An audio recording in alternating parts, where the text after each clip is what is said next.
Good. Steve? Marcus, when you look at last season after the trade, what was the biggest difference between that August and then the finishing kick you had in September?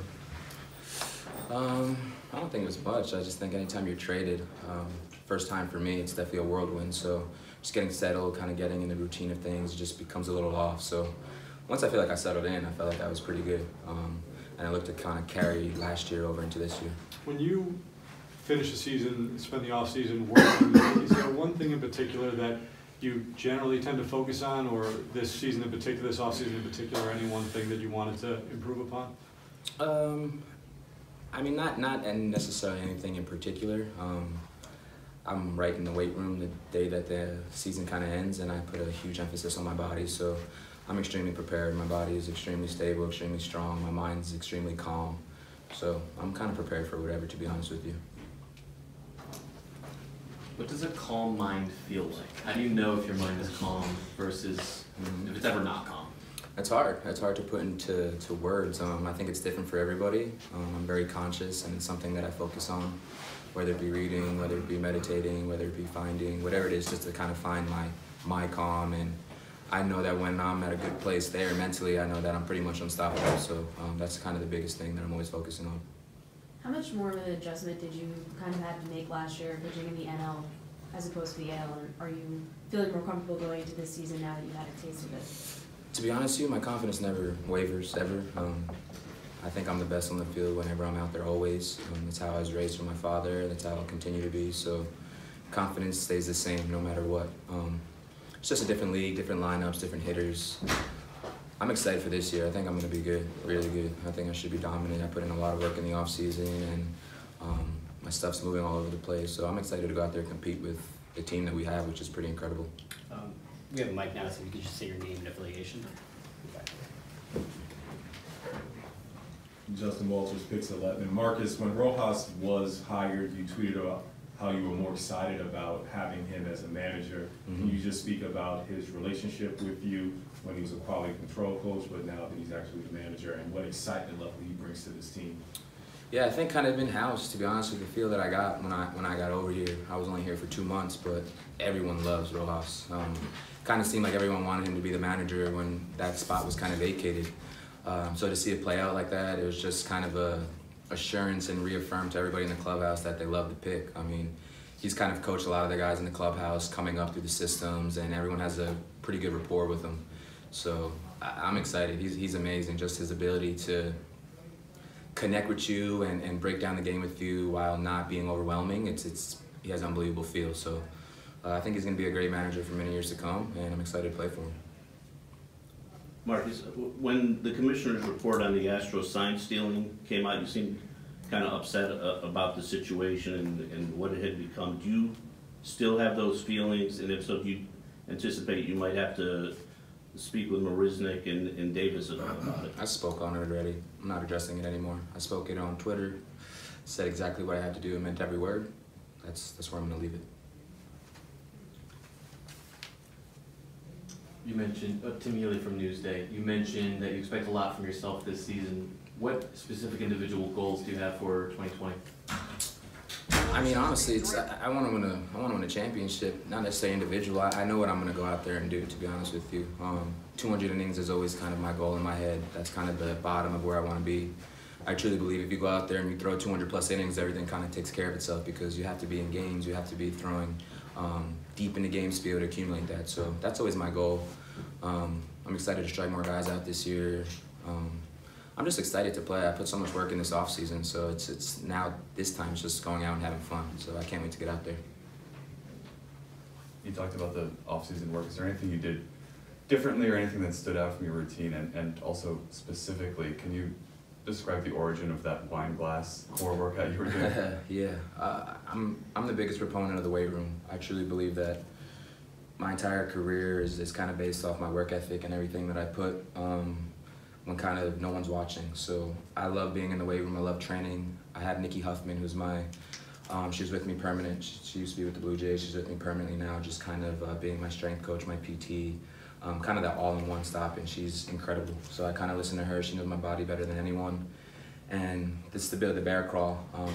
it's just, that's a stability thing. So my biggest thing I preach when pitching is core strength, stability, flexibility, mobility. So the bear crawl is the kind of the highest level, being able to do that with a wine glass of stability. So that's something I'm always focusing on. How many takes did you have to do for that video? I'm gonna be honest with you, I swear on my life, 1 take. Marcus, you talk about stability, and obviously for any pitcher, any pro athlete, their core stability is so critical, but especially what we see from you with your workout on the fields and all the different variations of your delivery, it seems like maybe you put an even greater emphasis on it. Why, for the way that you pitch, is that exceptional core stability so important? Yeah, I think I have the best core in the league. I do. I put a lot of work in that, so I'm extremely stable. And like you said, I'm 5 feet 7 inches, so I need to get everything possible out of my body, and I figured it out to exactly know how every part of my body needs to work for me to be elite out there. And stability is a huge thing for me. Like I said, I can't put enough on my time in the weight room and how that translates onto the field. I truly believe it starts there. So going forward, I mean, I'm ready to go out there and throw 7, 8 innings right now. My body's ready. Like I said, I don't have the luxury to get away with certain things that 6'2", 6'3", 6'4" guys have. I need to get every possible perfect thing out of my body, and I do. So I'm in a great position. I can't wait to dominate. Tim? This is your 8th or 9th professional season, I believe. Is it exciting that at the end of this one you can hit free agency and finally pick where you get to work? Yeah, absolutely. To be honest, I'm not too focused on that right now. I love the team that I'm on. Like, I love this squad. I truly think we're special and we can do special things this year. So everyone in the clubhouse kind of believes that. And we're kind of just doing everything in our power to show up every day and get that going. We want to be playing in October. That's the goal of every single person. We know that we have that capability. Free agency will take care of itself, like I said. It's all been manifested already, and it will all play out how it's supposed to play out. Disha in the middle.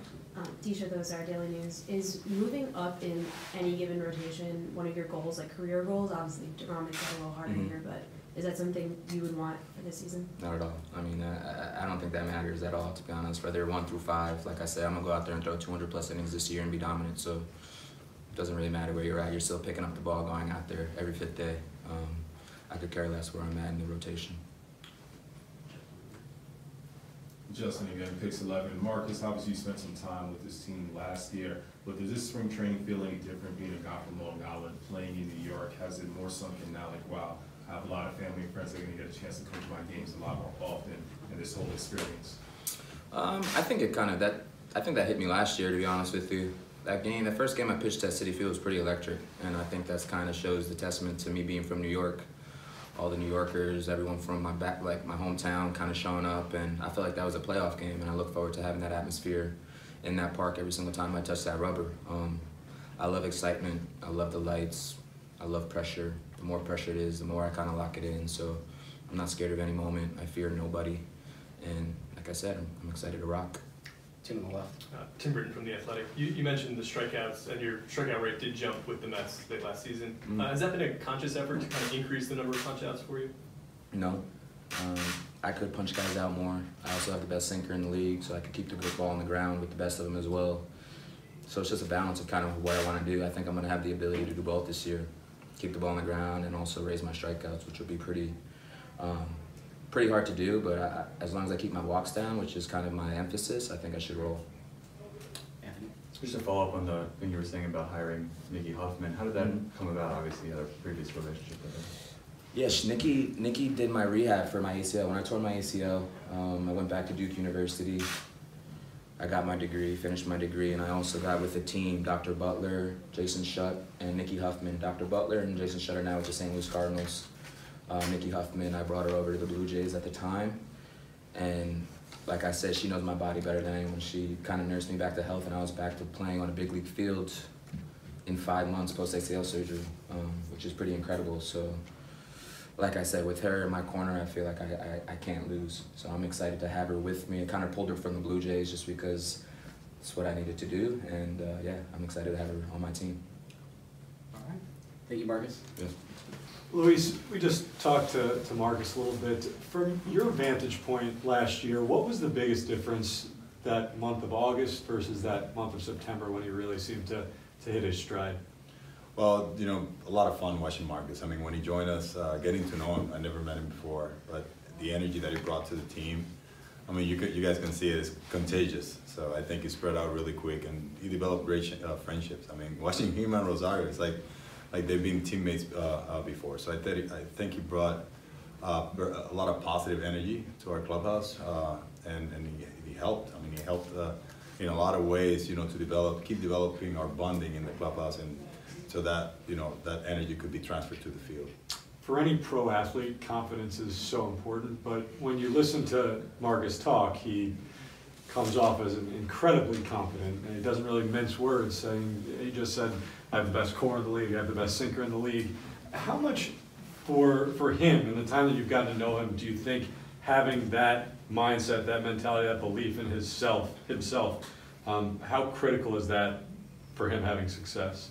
I mean, it's always important to be very confident of what you can do out there on the field. I mean, obviously he doesn't lack, you know, confidence. So you know, we saw it from the first time he came in the clubhouse. I mean, all the energy and you know, things that he would say, you know, about him on his next outing. You know, the way he prepares, you know that backs up, you know, for how confident he is. So that's something that you gotta admire.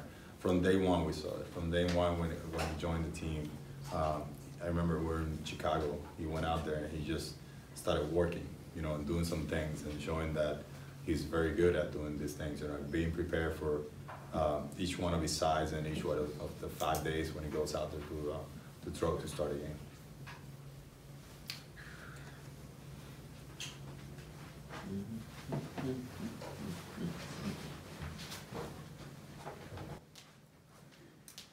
Luis,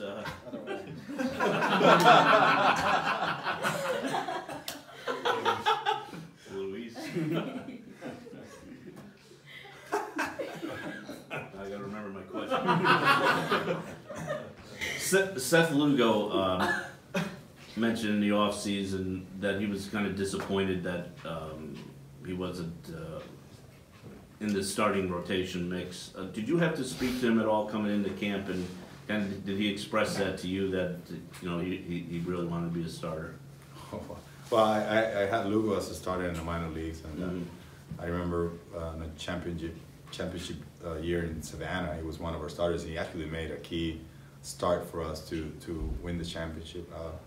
You know, Seth, you know, we've had conversations, and you know, they have been about being our bullpen. But you know, he's always had the mentality of being a starter, just because that's how he developed in the organization. So, you know, it won't surprise me, you know, having conversations with Seth before with somebody about, you know, being a starter or wanting to be a starter. So that's the mentality that he developed with. Justin, all right? Justin picks 11. Have you had a reaction to the relief of the new rule change on 3 batter minimum for relief pitchers? Yeah, I mean, we have a good depth in our bullpen. Our bullpen, you know, I mention our bullpen every day, just on how the guys are, you know, have the history of being closers, history of 7 games, and guys that can face, you know, different guys in matchup, lefties that can face righties, righties that can face lefties, no problem. And I think, you know, this rule applies very well for our bullpen. So we talked about different scenarios. So, you know, we're very familiar with the rule already. We brought it up in different game simulations, game situation simulations. As a staff, I'm talking. And, you know, we felt pretty good about what we have in our bullpen and the guys on camp. Justin Loft. Before Marcus was traded, what was your view of him from afar? Well, yeah, I got a chance to see Marcus facing the Dominican team in the WBC. I mean, I remember I drove from here to Miami to watch that game when the Dominican team faced the U.S. team, and he started that game, and he pitched so well. I mean, he dominated. And you know, I believe he was named the MVP, right, of the tournament when the U.S. won the WBC. And, you know, I admire the way he went about it. I mean, you could see that he was a guy that control his mechanics. I mean, doing different things on the mound, quick pitching, and doing different things. It's just, I admire the way he carried himself on the field. Now, getting to know him as a person, I mean, it was what an attitude. I mean, this guy's a positive, energized attitude that's just contagious to the whole team. So excited to have him more, man. Last year, one of your roles was being a bridge between the analytics staff and the coaching staff. Now that you're manager, how do you plan to implement some of those analytics in your daily routine and your daily strategy? No, yeah, I mean, I grew up a lot last year, you know, especially developing the new role because it was a new role. So as the season went along, it kind of like took more shape, and we also developed like new in-house systems that will simplify more our information. So learning on how to use those, I mean, it really helps at this point. We have a quality control coach this year, Brian Schneider, and you know, he's done similar things in the past too, in the same division, and I know that that information is going to flow really easy between us and among the staff, and also to the players. Anything else? All right. Thank you, Luis. Thank you, guys. Thank you.